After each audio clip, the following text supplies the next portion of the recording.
Hello nieces, hello nephews, it's your Uncle Charles here and welcome back to my YouTube channel where we do unbiased price action analysis. And what an incredible week of trading. Back on Wednesday, May 17th, Uncle Charles wrote an alert in his Discord channel. I wrote here about the 412.7 breakout. 412.7 cleared on the 15-minute chart, 413.5 to 414 zone in play. And then I wrote here, if you played the 412.7 breakout, which was the trend line on the daily chart, I wrote, be sure to secure some or most profits here at the 413.5 to 414 zone, right? And then I wrote, you can swing the runner as long as price closes above 412.7 end of the day. And it definitely did close above 412.7 end of the day. And on Thursday and Friday, as you guys can see, it led to a nice up move going as high as 420.7, okay?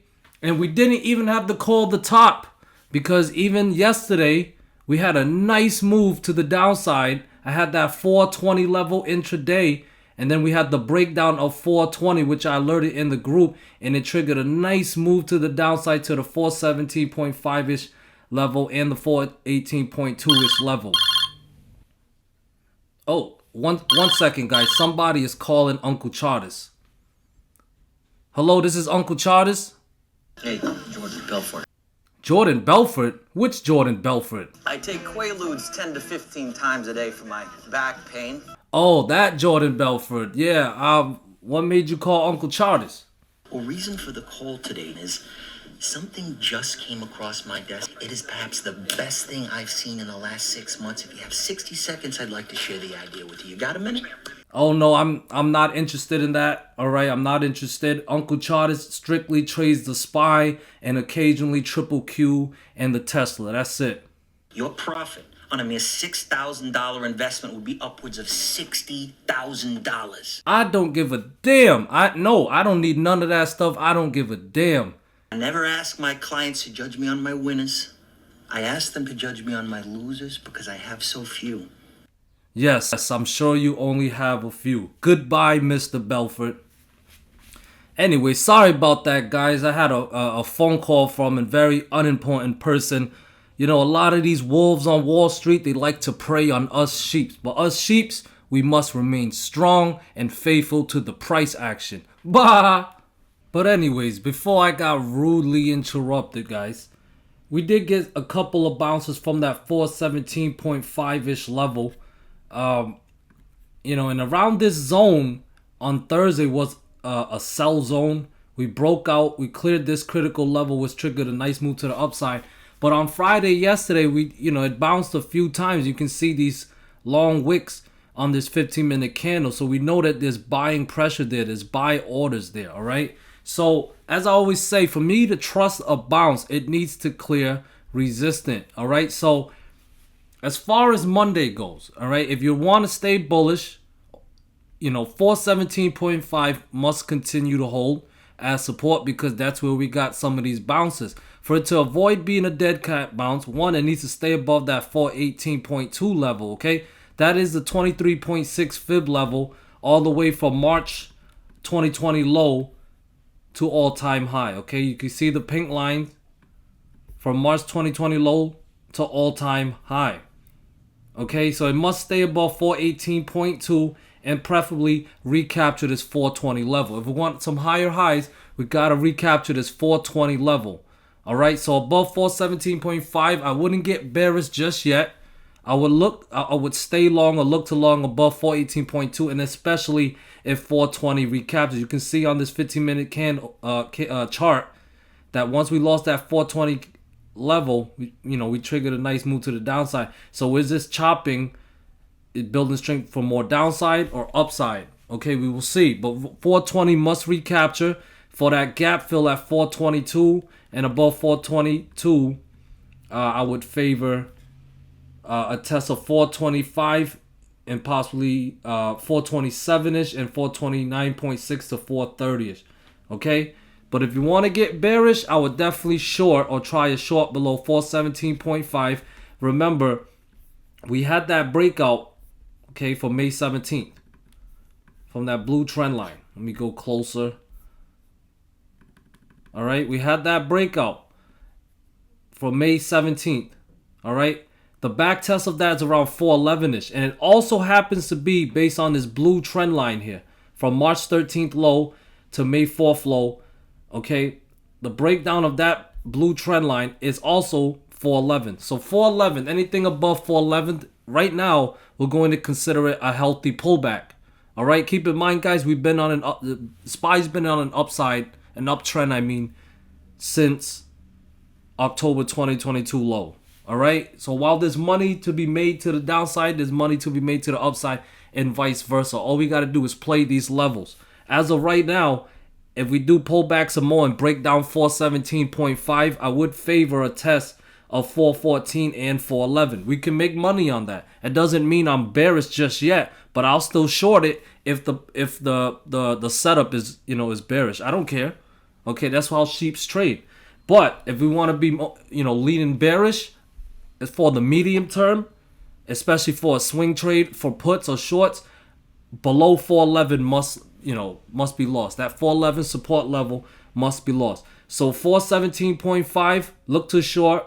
I would favor a test of 416, 414, and 411 would be in play. Below 411 would be very bearish in my opinion.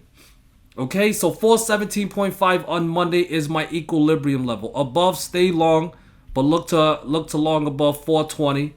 Below 417.5, you can short, and I gave you guys the price target. Play it level to level and leave runners if you guys want to swing.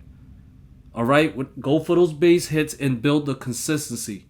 Now, Triple Q, we zoom out here. Triple Q tested a multi-year trend line starting way back in November 2021.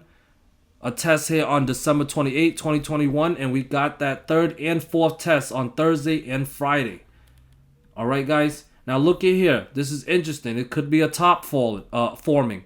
Not only did we test a critical resistant level, but we got a big green candle followed by an indecisive candle. That's usually a sign that a reversal could be coming, okay? But we need confirmation. What does confirmation mean? Breakdown of support. So look to look to short below 335.5. All right. If this does play out as a reversal candlestick pattern, the downside could be pretty big. All right. So look to short. You don't need to call the top. You don't need to catch the top, because if the downside is going to be big, just catch it on the way down as it go down. Follow the strength. Okay. You don't got to call the top. But yeah, 335.5 fails. Look to short. 333, 331.5, and 328-ish will be in play. Okay, that's a very nice move to the downside. Look to short below 335.5. Above that level, and if Triple Q could continue to chop, it could be building strength for a breakout. All right, for the breakout, it needs to be above 337.5 to put 339, 340.5, and 342-ish in play. Okay, so below 335.5, look to short. Above 337.5, look to long. Anything in between is chopping, building strength for the next move. But like I said, big green candle followed by a doji. That's usually a sign that a reversal could be happening. But just wait for the confirmation, okay? Take what Uncle Chart is saying as with a grain of salt. Big red candle, big body red candle. Very close to coming back to test that 23.6 fib level, which is at 175.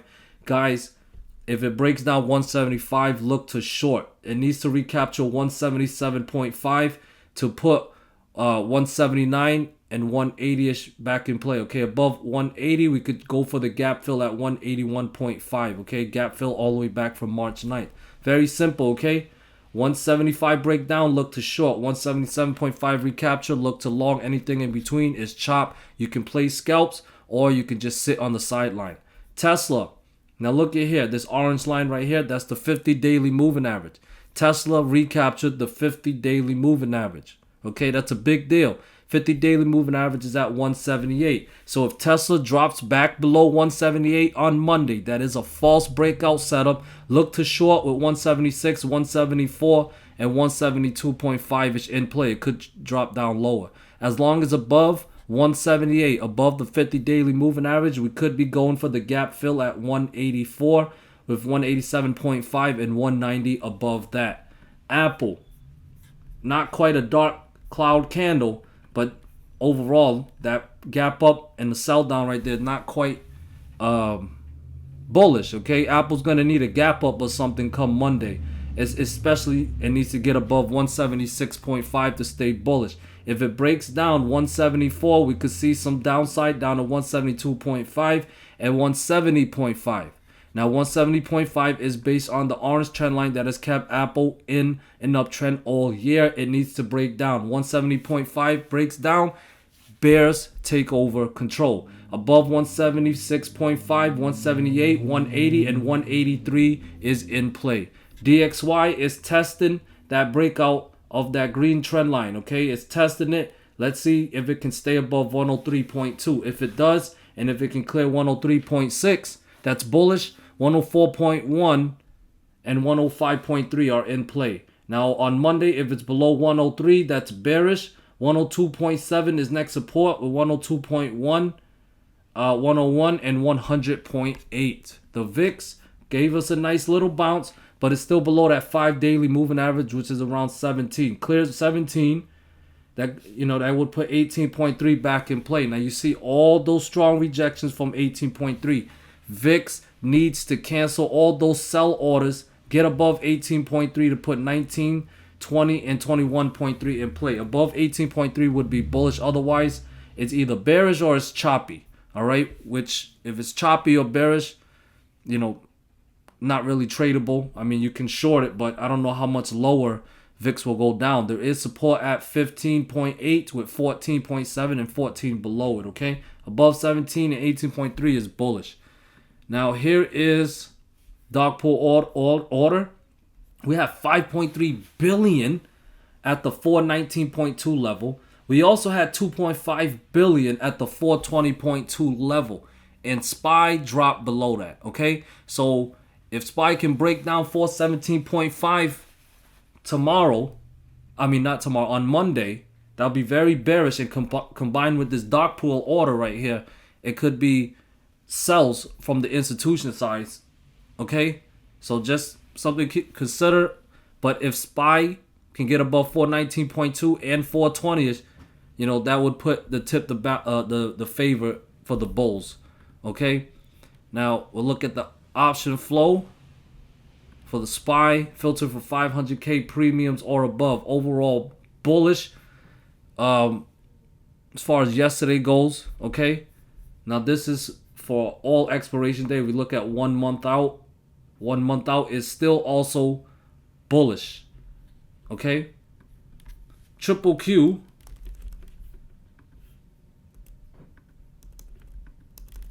here we go. Filter for 500k premiums or above, 76% into puts. This one for July 21st, 315 strike price.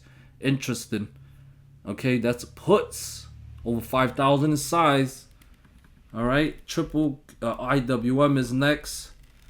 88% in the puts. Okay, not seeing much for the short term 1 month out. July 21st are the most soonest ones. But overall bearish. Tesla, pretty mixed, 48% to 52%. A lot of block orders. Institutions love messing with Tesla. But yeah, seeing a lot of sweep orders, and most of the sweep orders are calls, guys. Interested, the sweep orders are calls. Apple, 71% in the puts. Block orders here, 125 strike price. Very out the money puts for December 15th. So we see in institutions betting to the downside for Apple. The sweep orders, aggressive plays are calls though. July 21st, this is May 26th into calls, okay? And the VIX. The VIX, 82% in the call. That's a lot of contracts. Over 100,000. All right, mostly into calls. There's some for puts as well, but mostly in the calls. All right, guys. Thank you guys so much for watching. Remember, I am doing the $500 giveaway next Wednesday, so you still have the chance to comment in today's video, Monday and Tuesday's video. I will be doing it on this wheel. I'll be spinning the wheel. So the more you comment, the more your chance of winning increases. Okay? And please make sure your YouTube account has an email address so I can email you.